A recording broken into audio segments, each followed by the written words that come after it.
الحمد لله رب العالمين والصلاة والسلام على سيد المرسلين اما بعد فاعوذ بالله من الشيطان الرجيم بسم الله الرحمن الرحيم الصلاة والسلام عليك يا رسول الله وعلى آلك وأصحابك يا حبيب الله. محترم سامعین السلام علیکم ورحمۃ اللہ وبرکاتہ. نوجوانوں کی حکایات کا انسائکلوپیڈیا، اس کتاب کا صفحہ نمبر 54 ہے، پیج نمبر 54.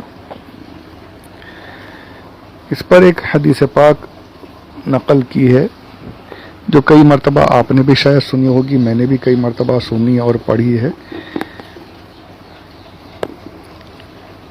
آئیے اسی حدیث پاک کو یہاں آپ کی خدمت میں پیش کرتا ہوں. آپ نے حوالے کے طور پہ اتنا لکھا ہے کہ صحیحین میں، یعنی صحیحین یعنی مسلم شریف اور بخاری شریف، جہاں بھی یہ آئے صحیحین آپ کہیں سنیں یا پڑھیں تو اس کا مطلب یہ دونوں متبرک کتابیں ہوتی ہیں. صحیحین یعنی صحیح مسلم شریف، صحیح بخاری شریف، ان دونوں کتابوں میں یہ روایت نقل ہے. اب یہ صحیح وغیرہ کے بارے میں ڈیٹیل سے جاؤں گا تو کافی ٹائم اس پر چلا جائے گا، وہ پھر کبھی انشاءاللہ. حدیث پاک حضرت ابو ہریرہ رضی اللہ تعالی عنہ سے مروی ہے کہ حضور اکرم صلی اللہ علیہ وسلم نے ارشاد فرمایا،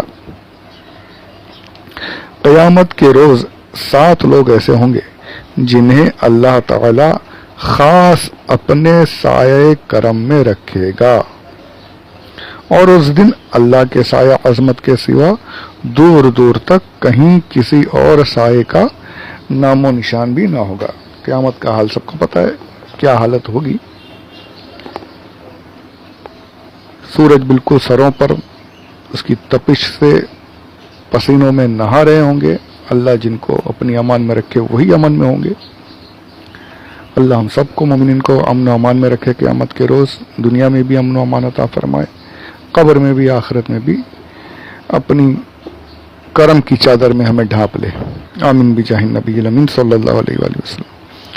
اب اسی نفسا نفسی اور سخت ترین، ویسی سختی کبھی نہیں ہوئی، ایسی سختی کا وہ دن ہوگا. اس دن میں بالکل ٹھنڈک کے نیچے، سائے کے نیچے، اللہ کے خاص کرم کے سائے کے نیچے، جہاں پر کوئی تکلیف نہیں، کوئی پریشانی نہیں، کوئی گرمی نہیں، بالکل سکون کے ساتھ وہ سایہ جنہیں نصیب ہوگا. 7 لوگوں کا ذکر یہاں پر میرے آقا صلی اللہ علیہ وآلہ وسلم نے کیا ہے کہ 7 لوگ ہوں گے جو اس خاص سائے کرم کے نیچے ہوں گے. انہیں وہ خاص سایہ اللہ عز و جل عطا فرمائے گا. کیسا قیامت کا روز ہوگا، وہ سکون کے سائے میں ہوں گے، ٹھنڈک میں ہوں گے. سبحان اللہ سبحان اللہ. تو 7 لوگ کون ہیں، اسی پر یہ بیان ہوگا انشاءاللہ. تو پہلا شخص جو ہوگا وہ امام عادل. میرے آقا صلی اللہ علیہ وسلم فرماتے امام عادل. امام عادل، عادل یعنی عدل کرنے والا. امام سے یہ مراد نہیں کہ مسجد کا امام، صرف مسجد کے امام کے بارے میں بات نہیں ہو رہی. یہ امام عادل، حکومت کرنے والا، حاکم، بڑا سردار، جو عدل و انصاف کرے، اپنی رعایا کو، اپنے ماتحتوں کو. اب یہ سب کے اوپر آتا ہے. جو گھر میں کوئی بڑا ہے، اس کے انڈر میں کچھ لوگ ہیں، 4 5 10 لوگ جنہیں وہ سنبھالتا ہے، جو اس کی سنتے ہیں، وہاں بھی عدل و انصاف کرے. کمپنی کا مالک ہے، باس ہے بڑا، اس کے ساتھ کچھ کام کرنے والے امپلائیز ہیں، وہاں پر بھی عدل و انصاف کے ساتھ کام کرے. کچھ غلط فیصلے نہ کرے، کسی کو کم کسی کو، سب کو اپنی اپنی برابری کے حساب سے رکھے. جس کا جو جس لائق ہے ویسے، کسی کا حق نہ مارے، کسی کی تنخواہ نہ مارے، عدل و انصاف کے ساتھ رہے. گھر والے اپنے بچوں کے ساتھ برابری کرے، عدل و انصاف کرے. بیٹوں کو زیادہ، بیٹی کو کم، یہ کبھی نہ ہونے دے. محبت سب کے ساتھ برابر. لڑکا لڑکی ماں بیوی سب کو ایک جس کا جو حق ہے وہ حق پہنچائے، عدل و انصاف کرے. اور حاکم اللہ اکبر، آج تو وہ حکومت تو خیر نظر آتی ہی نہیں. ہمارے ملک میں تو کیا حال ہے سب کو پتا ہے مسلمانوں کا. ایم پیز اور ایم ایل ایز گن لیں تو آٹے میں نمک، بلکہ اس سے بھی کم کی تعداد میں ہم مسلمانوں کی مسلم نام کی یعنی ہم سیٹس دیکھتے ہیں کہ جہاں مشکل سے کچھ مسلمان ہوتے ہیں. اب جو آ بھی جاتے ہیں تو پھر وہ ان کو پتہ نہیں کیا ہو جاتا ہے، کس نشے میں گم ہو جاتے ہیں کہ انہیں قوم کی فکر نہیں، آخرت کی فکر نہیں. وہ بس اپنے ہی جس طریقے سے دوسری قوم کے لیڈرز کر رہے ہیں ہم کو بھی کرنا ہے. اپنے بینک بیلنس کو بڑھانا ہے، اپنی پراپرٹیز بڑھانی ہے، اپنے خاندان والوں کے نام سے اپنی ہی پراپرٹیز وغیرہ بینک اکاؤنٹس وغیرہ کرنا ہے. یار کیا ہے؟ کچھ تو اللہ کا خوف دل میں رکھو میرے بھائیوں. فرمایا سب سے پہلا وہی ہے کہ امام عادل اسے قیامت کے دن سائے میں جگہ ملے گی، اللہ کے خاص سائے میں. عدل و انصاف کرنا. آج عدل و انصاف ہے کہاں؟ Something under the table دے دیجئے، ختم، ساری چیزیں آپ کے فیور میں. یہاں سے وہاں تک جہاں تک دیکھ لیجئے کرپشن نے ایسا پکڑا ہوا ہمارے سسٹم کو کہ انصاف عدل نظر ہی نہیں آتا. بولنے کو عدالتیں ہیں، ان کو تو عدالت بولنا بھی نہیں چاہیے. یہاں انصاف ہوتا کہاں ہے؟ سیدھا سیدھا گناہگاروں کو ایسے داؤ پیچ ہوتے ہیں، قانونی داؤ پیچ، کہ سب کو جج کو بھی پتا ہوتا ہے کہ اس نے کیا ہے، لیکن وہ قانون کے آگے وہ اس طریقے سے وکیلوں کی دلائل وغیرہ ایسی ہوتی ہیں کہ وہ قانونی جو کمزوریاں ہوتی ہیں اس کا فائدہ اٹھا اٹھا کے گناہگار بری ہو جاتے ہیں. کچہریاں ہیں، یہ کورٹس ہیں، آنریبل کورٹس ہیں. عدالت یعنی جہاں عدل ہوتا ہو، انصاف ہوتا ہو. کہیں پر بھی دیکھ لیجئے ہمارے لیڈروں کا حال تو یہ ہے کہ آپ پہلے تو پہنچ نہیں سکتے. پہنچ گئے، اگر آپ نے کچھ بہار فریاد کر بھی دی تو آپ سے بڑا اگر وہ ہے، اس کے پاس پیسے وغیرہ ہے، سپورٹ ہے، تو وہ اسی فیور میں بات ہونی ہے. انصاف نہیں ہونا ہے وہاں پہ. وہ زمانے گئے، وہ انصاف والے زمانے گئے. اورنگزیب عالمگیر رحمت اللہ تعالی علیہ کے واقعات آپ سنیں پڑھیں تو آپ اش کر اٹھیں کہ ہم ایسی حکومت ہمارے اسی ملک میں ہوئی ہے، ایسی انصاف والی حکومت ہوئی ہے. اور آج کیا حال ہے ہمارا. اچھا صرف انڈیا کو چھوڑیے، باہر بھی دیکھ لیجئے جہاں اسلامی حکومتیں ہیں وہاں بھی انصاف کہاں، عدل کہاں. وہ باتیں ختم ہو چکی ہیں. خلفاء کا دور دیکھیں، خلفاء راشدین کا، وہاں کے انصاف کو دیکھیں تو ان کو یہ جو حاکم بنے بیٹھے ہیں تو اپنے ہاتھوں سے زمین کھود کر دفن ہو جائیں. شرم سے ڈوب مرے، پر شرم ہو تو ڈوب مرے نا. بیت المال سے انہوں نے پیسے تک لینا گوارا نہیں کرتے تھے، اپنے ہاتھوں سے اپنی روزی کا ذریعہ بناتے تھے. پھر صحابہ کہتے کہ یار آپ اگر کاروبار کرو گے تو خلافت کا کام کون دیکھے گا. تو پھر زبردستی ان کو بیت المال سے کچھ مختصر تھا، یعنی وہ بھی کیسا کہ جو سب سے کم مزدوری جو ہوتی تھی اس وقت کی، وہ مزدوری مجھے ملنی چاہیے. ایسا یہ عدل، انصاف، یہ خلافت، یہ حکومت کا ذہن تھا ہمارا. اور آج کیا ہے چل رہا ہے. الامان والحفیظ. اللہ ہمیں کاش کوئی ہماری زندگی میں انصاف اور عدل کرنے والا کوئی ہمیں مل سکے. آمین بجاہ نبی الامین صلی اللہ علیہ وآلہ وسلم. تو یہ انصاف کرنے والا، عدل کرنے والا حاکم، امام، وہ اللہ عز و جل کی خاص سائے کرم میں ہوگا. تب یہ صرف حاکموں سے ہی نہیں، میں نے کہا گھر والے بھی، گھر میں بھی عدل کریں، انصاف کریں. بیٹے کو زیادہ، بیٹیوں کو کم کبھی نہ ہونے دیں. بیٹیوں کے بارے میں تو انشاءاللہ کبھی موقع رہا تو اس پر تو الگ سے بیان کروں. وہ تو پھر کنٹرول بھی نہیں ہوگا. جب اگر وہ شروع کیا میں نے تو پھر اللہ اکبر، اللہ اکبر. خدا کے لیے یہ کبھی نہ ہونے دیں اپنے گھروں میں. اگر کوئی بھائی میرا ایسا کرتا ہے تو خدا کے لیے اس سے توبہ کریں. سب کے ساتھ انصاف، سب کے ساتھ عدل. اللہ ہمیں عادل بننے کی توفیق عطا فرمائے، سعادت نصیب فرمائے، آمین بجاہ النبی صلی اللہ علیہ وآلہ وسلم۔ دوسرے نمبر پر اللہ کی عبادت میں پروان چڑھنے والا نوجوان۔ او ہو یہ کیا بات ہے یا رسول اللہ، میرے آقا صلی اللہ تعالی علیہ وسلم، یہ آپ نے کیا ارشاد فرما دیا۔ ایک ذکر ہے، صرف ایک، اللہ کی پرورش میں، اللہ کی عبادت میں پرورش پانے والا نوجوان۔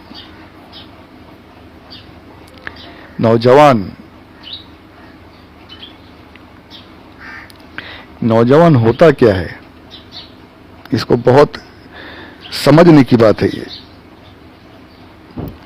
بدن، انسان کا بدن جو ہوتا ہے نا، یہ کس پر ٹکا ہوا ہے ہمارا بدن؟ ہم کھڑے ہیں کس پر کھڑے ہیں؟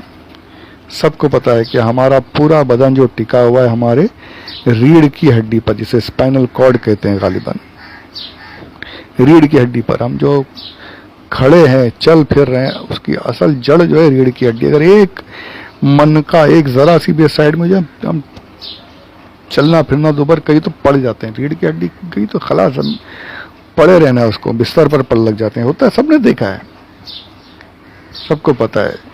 ریڑھ کی ہڈی سالہ، یعنی اس میں پوری طاقت جو ہے بدن کی یہاں اس ہڈی میں ہے،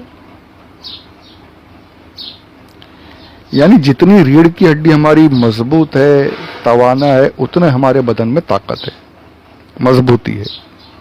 ہم چل پھر سکتے ہیں، ہم اٹھا پھر سکتے ہیں، ہم کوئی مضبوط سامان اٹھا لیا، وزن اٹھا لیا، سارے کام آسانی سے کر سکتے ہیں۔ اگر اسی ہڈی میں خرابی آ گئی، ہمارا بدن بیکار، پورا بدن بیکار ہو جائے گا، پڑے رہنا، صرف گر کر رہیں گے۔ تو جس طریقے سے انسانی بدن کیا، جانوروں کا بھی کہہ لیجیے، جانوروں میں بھی اگر ٹوٹ گئی تو ختم، وہ بھی رینگنے لگ جاتے ہیں، ٹیڑے میڑے ہو جاتے ہیں، مر بھی جاتے ہیں۔ تو بدن میں سب سے اہم، بہت ہی اہم جو چیز ہے وہ ریڑھ کی ہڈی ہے۔ ہاں، یہ بات وہ الگ ہے، دماغ وغیرہ خراب ہو گیا تو کوما، وہ سب اتنی ڈیٹیل میں نہیں جا رہا ہوں، میں ایک مثال دے رہا ہوں کہ بہت اہم حصہ ریڑھ کی ہڈی ہے۔ ریڑھ کی ہڈی صحیح ہے تو بدن صحیح، اگر یہ ہڈی خراب ہو گئی تو بدن گیا۔ تو جس طریقے سے بدن میں سب اہم ترین چیز ہے ریڑھ کی ہڈی، اسی طریقے سے ہر قوم کا اہم حصہ اس کے نوجوان ہیں۔ نوجوان اگر صحیح ہے تو وہ قوم ترقی کرے گی، نوجوان اگر بگڑ گئے تو قوم گئی۔ آج ہماری قوم کو آپ ماحول کو پورا اپنے آس پاس دیکھ لیجیے، ہمارا حال کیا ہے۔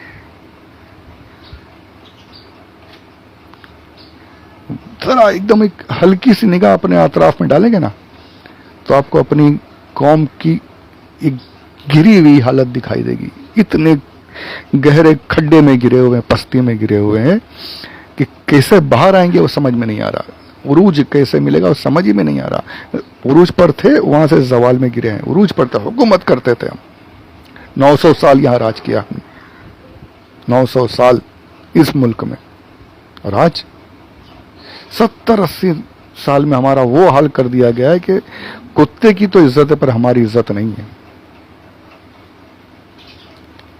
ایک مفلوج جسم کی طریقے سے ہم اس ملک میں، اس دنیا میں پڑے ہوئے ہیں، ایک رینگ رہے ہیں گرے ہوئے۔ ہماری ریڑھ کی ہڈی خراب ہو چکی ہے نا، ہمارے نوجوانوں کو پھر اس پستی کی وجہ دیکھیں تو ہمارے نوجوان ہیں، ریڑھ کی ہڈی ہماری خراب ہو گئی، ایسے گمراہ کیا گیا ہے، ایسا ورغلایا گیا ہے، ایسا بہکایا گیا کہ انہیں پتہ بھی نہیں چل رہا، بالکل ایک دم بیکار کر دیا گیا، کسی کام کے نہیں رہے۔ بہت ہی، آپ کیا سمجھتے ہیں، آسان سمجھتے ہیں اس کو؟ ایک دم پلان کر کے، پوری پلاننگ کے ساتھ اٹیک کیا گیا ہے۔ یہ طویل ہوگا میرا یہ بیان، پر بولنا ہے، نہیں بولا، اب نہیں بولا تو شاید مر جاؤں، یہ بولنا یہ سب دل میں ہی رہ جائے، شاید آج نہیں تو کل کوئی سن لے، شاید کسی کے سمجھ میں آ جائے۔ تو نوجوان ریڑھ کی ہڈی کو ہمارے